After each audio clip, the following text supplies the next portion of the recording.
Bollywood has some amazing potential to make amazing movies, especially in the superhero genre. But unfortunately, this is one section which hasn't been well exploited, despite having some movies like Ra1 and Krish with some amazing production value. So let's look at what is the problem in marketing these superhero movies in India. Welcome to today's discussion. Today we'll be talking about why superhero movies in India are so poorly marketed. Now, when I say superhero movies in India, I refer particularly to the recent releases of Krish and Ra1. Now, these movies have got so much potential to be on par with the Hollywood movies when it comes to superhero genre. But still, the marketing of these movies hasn't been that great. Why do you think that the marketing of superhero movies in India is not on par with the ones of the West? Well, superheroes in India are characterized poorly to begin with. They don't have much of a backstory. Their backdrop is not really so good. Like the origin stories of these superheroes. Yeah. They just randomly came and they got their powers. It's only just a superhero pitted against a supervillain. There's no situation, there's no story going on here. They just end up with the powers, and so they find a bad guy, they fight with him. Ajay? When a trial becomes a dogma, that is something that will spoil whatever the essence of the plot and the story is altogether. So the dogma here, in the sense, the repetition of whatever had been done in the past, is the plot and the characterization. So when a characterization is not done perfect, when it is taken from the previous ones, it won't be good because time keeps changing. The value of perception by the people, the viewers, that also keeps changing. So Bollywood is under the impression that we will accept any movie provided that it has a superstar whom we are very familiar with. They are, you could say that they are under the impression that we don't really look for a detailed plot. We just look for someone good looking on screen wearing a mask and fighting a villain. We don't really want to know why he is doing it in the first place and how did he get to be that way and the whole history behind this person. So that's... Now, if you observe Hollywood superheroes, most of them originate out of comic books. So comic books are basically created with absolutely no one in mind. They start from scratch. They give them their own super abilities, their own superpowers, and their own backdrop. But in Bollywood, it's not so. They actually put a star behind the screen and behind the role, and then they build the whole story, the whole superhero thing behind him. So this is where the imagination is coming. In a comic book, you can explain the origin of this person, the story of this person for a series of time.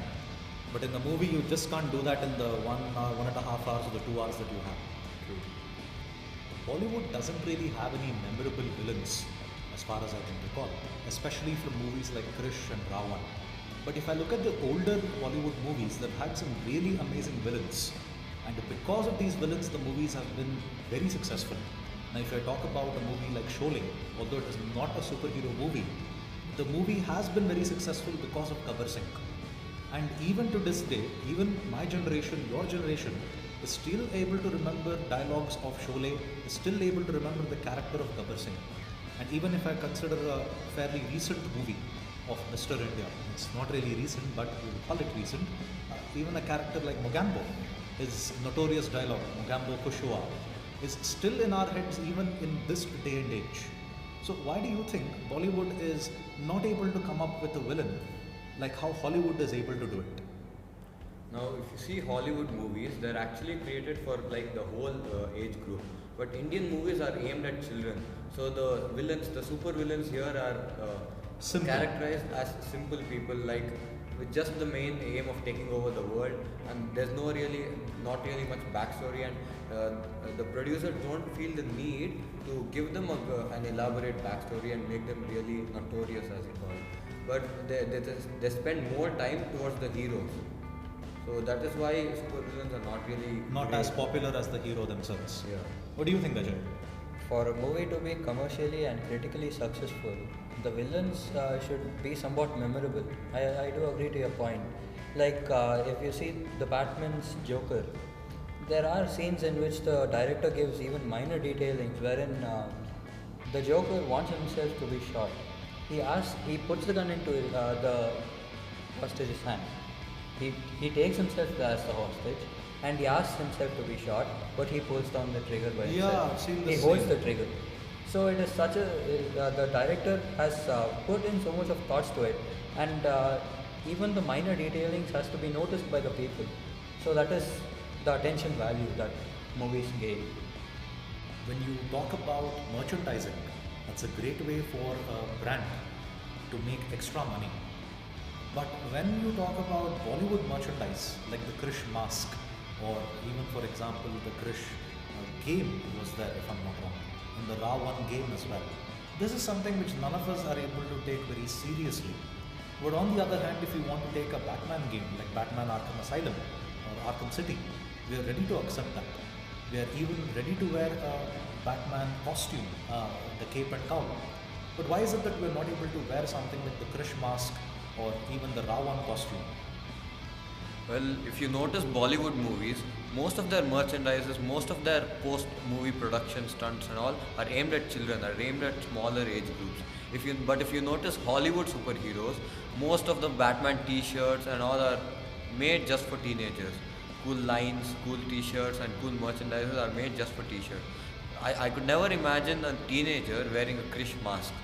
So I would like to say that a Bollywood movie is more kid oriented, while a Hollywood superhero movie concentrates on all age groups, and they actually take it seriously.